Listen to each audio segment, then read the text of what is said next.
You ever have one of those moments where life just snaps in half, like reality pulls a rug so hard you hear the seams rip? Yeah, mine started with a camel. Not metaphorically, not a weird dream. A full-grown, bad attitude, desert-born camel standing in my backyard pool, while my neighbor Karen screamed like the universe finally decided she'd had it coming. Now, if you'd told me that morning a camel would change my life, I would have laughed you off my porch.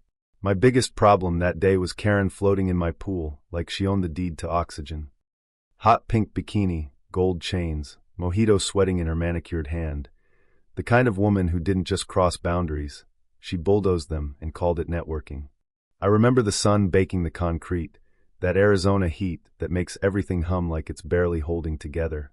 I step outside and there she is, sunglasses tilted, floating on this inflatable flamingo, like she's starring in some low-budget reality show called Rich People with No Shame.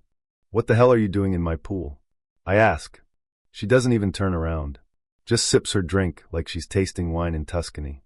"Oh, hi Marcus. Pool guy's coming later. It's just so hot, you know." 3 years of that woman. 3 years of property disputes, noise complaints, HOA passive aggression wrapped in lip gloss. But that moment, that was the first time I felt something shift, like the universe was quietly loading a gun. And then I heard it. This low, rumbling sound, not loud, just heavy. Like the earth clearing its throat. We both turn, and there it is. Standing at the edge of my property, tall as a small truck. Copper coat, glowing in the sun. Eyes, God, those eyes weren't animal eyes. They were the kind that make you feel like you just walked into someone else's memory. "A camel," Karen whispers. "Yeah, a camel." And before either of us can even process it, the thing walks the fence line like it's doing a property inspection. Calm, casual, like it had somewhere to be, and this was just a stop along the way. Then it reaches the gate. The gate I know I locked. And with this slow, deliberate push of its nose it opens it. That's when my stomach dropped. Because animals don't move like that unless they mean to. It walks into my yard like it's clocking in for work. Straight to the pool. Lowers its head. Drinks. Not frantic, not confused, polite. Like it was invited. And that's when Karen loses it. I mean full meltdown. Flamingo rocking, drink forgotten, shrieking like the apocalypse had hooves. "Get it away from me." But the thing doesn't care. Just drinks. Then lifts its head and looks at her. And I swear to God it was amused. I'm thinking I should call animal control, or the cops, or maybe a priest, but then the camel steps into the pool. Just steps in. Slow. Intentional. Water sloshing everywhere, Karen wobbling like she's about to be sacrificed to some suburban deity. And that's when something snapped loose inside my brain. Because reality doesn't bend like that unless it's about to break completely. The camel stops in front of her.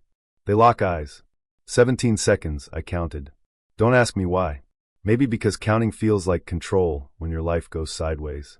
And then Karen says something I will never forget. "I know what this is about." Not fear. Not confusion. Guilt. And suddenly the air feels colder, even in that furnace heat. She starts talking, fast, messy, about a sanctuary. Desert haven. Exotic animals. Funding cuts. Her husband's oil company pulling the plug for tax reasons. I remember that story. Small headline. Charity shuts down. Animals relocated. End of news cycle. Except that wasn't the truth. Not all of them got homes. Some got sold. Some got put down. And somewhere in all that quiet, buried paperwork a man named Omar died trying to hold it together. Heart attack. Stress. Broken heart, if you believe in that kind of thing. And the camel, standing knee-deep in chlorine like some biblical hallucination, leans closer to her. And speaks. Not in a movie way. Not dramatic. Gravel and wind and something ancient in it. "You promised." I didn't scream. I didn't run. I just froze. Because once the impossible happens, your brain doesn't explode. It goes quiet, like it's trying to file reality under something it doesn't have a folder for. Karen's face went white. She knew that voice. Omar used to call her Habibi, my dear. And the camel tells her Omar taught him English. Read to him. Loved him like family. And when the sanctuary died, he watched. Watched animals get hauled off like inventory. Watched the life drain out of the only place that mattered to him. And when he collapsed, the last name he said was hers. I've seen guilt before. Courtrooms. Boardrooms. But that was raw. Animal. She tries to defend herself. Budget cuts. corporate decisions, the usual sanitized cruelty people use when they want to sound clean. Then the camel says something that still makes my chest tight when I think about it. You spent $40,000 on a handbag. And just like that, the math becomes simple. Brutal. Unforgivable. 40 animals displaced. 12 dead. 1 purse. You ever watch someone realize, in real time, that their life story just got rewritten from complicated to monstrous? That was her face right there, floating on a plastic flamingo, mascara bleeding into pool water. And that's when I thought I was just a witness. I was wrong, because the camel turns to me and says my full name. You want to know what terror feels like? It's hearing something that shouldn't know you know everything. Desert Vista Development. Environmental reports. Bribes. Protected habitats we bulldozed so people could have pools and golf carts and cul-de-sacs with fake Spanish names. I spent years telling myself it was progress, growth, jobs. But in that moment, staring into those eyes, I saw what it really was. Convenience dressed up as destiny. 2 sides of the same coin, the camel says. She destroyed a sanctuary. I destroyed the land the animals should have lived on. And suddenly I wasn't the guy with the crazy neighbor anymore. I was part of the reason that animal was standing in my pool. It left after that, just walked out like it had delivered a message and punched a clock. But the real damage didn't start until the phones rang. You ever wait for your life to collapse? That slow, nauseating countdown where every second feels like it's stretching just to make you suffer longer? Mine started at 11:47 p.m. EPA, IRS, FBI, words like criminal division and federal charges and recordings getting thrown around like bricks through glass. Turns out Omar kept records. Lots of them. And he didn't just love animals, he loved evidence. Karen showed up at my door around midnight. Silk robe, smeared makeup, looking like a ghost who'd just checked her bank account. Her husband already filed for divorce. Company blaming her. Classic move, loyalty evaporates the second money smells smoke. We sat there in my living room, 2 people who built their lives on comfort, suddenly realizing comfort has a very short half-life. She suggested running. Offshore accounts. Brazil. Like this was some Netflix thriller and not reality clawing back what we stole. And I remember looking at her and realizing something. The worst punishment wasn't prison. It wasn't losing money. It was finally understanding what you did. That quiet, sick realization that the world didn't ruin you. You ruined the world first. We heard the sound again that night. Out in the desert. That low call. I look out the window and there it is. Standing under the stars.